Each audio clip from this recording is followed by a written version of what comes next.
Hey guys, my name's Morgan Evans and my new album is called Things That We Drink To. It's out today and you're watching my iHeartRadio Ask Anything Chat for the Bobby Bones Show. So thanks to you guys for asking these questions. I'm going to get through these ones here. Cheryl from Birmingham, what has been your biggest musical influence? I feel like there's different ones from different parts of your life, and especially I feel like the ones from earlier in life, like learning guitar from an Eagles chord book and stuff like that, but the one that's lasted the longest is Keith Urban. I saw him play 16 years ago, and I saw him play 2 nights ago, and he's still probably my favorite. Alana from Nashville, will you be doing a headlining tour anytime soon? I don't know, Alana. Next year's gonna be pretty busy, and we just announced that Old Dominion announced their tour for the start of next year, which I'm going to go out on for a couple of months. I'm super excited about that, and there's some more stuff that's going to get announced in the next couple of months that you'll find out about soon. I do love getting to play headlining shows. I've only done kind of 15 of them this year, but being able to sort of just relax about time and tell stories is something I enjoy doing, and then you can play longer guitar solos too. Jesse from Portsmouth. Portsmouth? Excuse me, from Australia. When you do a Crossroads, who would be your pick? And when you do, can I be there? Jesse, I would love for you to be there. I would love to get to a point in my career where I can do a Crossroads.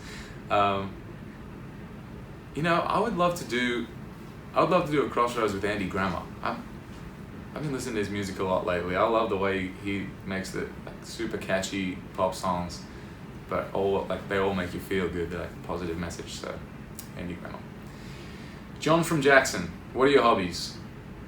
Man, I used to surf every day before I moved to Nashville, and since I got to Nashville, I've been so busy, I don't really know anymore. So I do miss the beach, and whenever I'm near one, I try to get in the water. That's probably my best example of a hobby. But since I discovered this loop pedal and started using it a couple of years ago, pretty much all my free time is spent on that and trying to get it to sound better, and I've added an electric guitar recently and a keyboard, and so I've kind of, I love doing that, but I guess it's kind of also my hobby and also my work as well, which is awesome. Molly from Chicago, can you recreate your pose from your driver's license picture for us?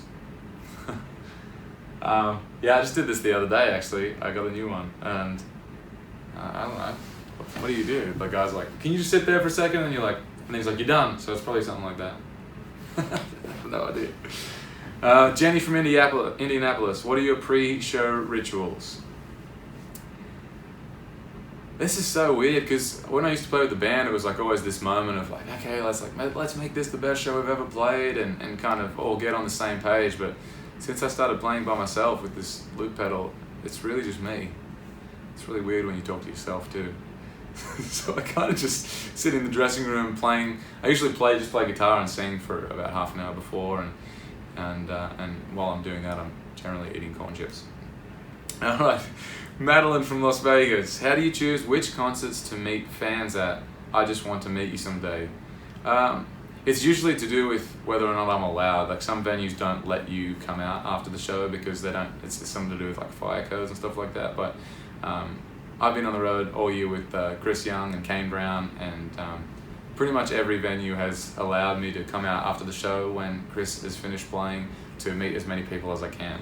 And the only restriction on that is the venue closes at some point, so they give us this window of time, and I love doing that. I love to get to meet people that dig the music. Andrea from OKC, when and why did you move to the US? 3.5 years ago was my official kind of move over, but before that I came back and forth a lot. So for years I would come over and like write songs for 6 weeks and then go back to Australia, or come over and write songs for a couple of months and then go back. And so it was kind of a long process. Christine from Memphis, what is your favorite song to perform live and why? Probably Day Drunk. It's just so fun, and I feel like it's a song about spending a day with your girl and being drunk on life, but it also feels like the kind of song that you can just have an epic party to as well. So Day Drunk. Who's a better cook, you or Kelsey? She's probably better at it. I guess maybe I do it more. We're never home, so that's a really hard question to answer. Wendy from Royal Oak. If you bought a yacht, what would you name it? Not sure if I'll ever buy a yacht, but I'd probably name it something obnoxious like Day Drunk. You know? Chelsea from Port Huron. What's your dream collaboration? I guess same as before. Andy Grammer. I'd love to do something with him. Diana from Myrtle Beach. Has your tour bus driver ever let you drive the bus? Well, we don't have a tour bus, so that's a really hard question to answer for me. Or really easy, I guess. No. I also think that's really illegal unless you have the right license. Stephanie from Carlisle.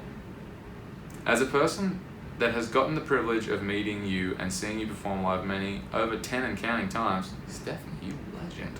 Thank you. I feel this album really introduces listeners to who you are. Do you feel the same? Do you feel this album gives listeners a snapshot of who Morgan Evans is? Stephanie, I hope so. The fact 15 minutes to showtime, 15. Ooh, it's 15 minutes. We're at the Opry right now backstage, and that's the voice telling us basically move close. But where do we go? I hope it does. I mean, I've worked so hard to write the most honest songs that I can, and from hundreds of songs that I wrote, I've tried to pick the 11 that tell that story the best, and I appreciate you saying that, and thanks. I'll see you, I guess, maybe at the 11th and 12th shows. Danielle from Pittsburgh. What TV shows did you watch when you were a kid? Ninja Turtles. I love the Ninja Turtles. Captain Planet. Did you guys have Captain Planet here? Yeah, good to see you. Yeah. I don't know. Rugrats. Did you guys have Rugrats too? They're the ones I remember. Carly from Columbus. If you could add a musician to Mount Rushmore, who would it be and why? Well, not necessarily to stand up there with those guys, but just as the one musician I think deserves to be carved into a rock, I think is Paul McCartney. He's Paul McCartney. Lola from Portland. How do you explain what you do to your family and friends back home? It's pretty hard. I remember the first couple of years that I was living here, I would talk to my family back home and they're like, so how's it all going? You know, what are you doing? I'm like, just writing songs, you know, and they're like, okay, so what did you actually do? You know, like those kind of questions. But my folks just came over and they got to be in Nashville for, I opened up for Kane Brown and Chris Young at Bridgestone Arena the other night, which is the big arena in Nashville. There's 14,000 people there, and that was a really special show, and I'm glad they could be at that show to see like the high point, you know. Amy from Minneapolis. If you get to record a Christmas song, which one would you pick for Christmas 2018? Well, Amy, my favorite song of all time happens to be a Christmas song, and it is All I Want for Christmas Is You by Mariah Carey, and I'm not even sorry for that. I feel like that song's one of those ones you can listen to and you can't not have a smile on your face when those bells come in at the start. Yeah, I definitely can't sing like Mariah Carey, like anything like Mariah Carey, but thanks for asking, Amy. Well, that's it. That's all we've got here today. Thanks so much for sending in your questions. Thanks to iHeartRadio and Bobby Bones listeners for all your support, and thanks so much to Bobby and his crew for supporting me and my music, and hopefully I'll see all you guys down the road.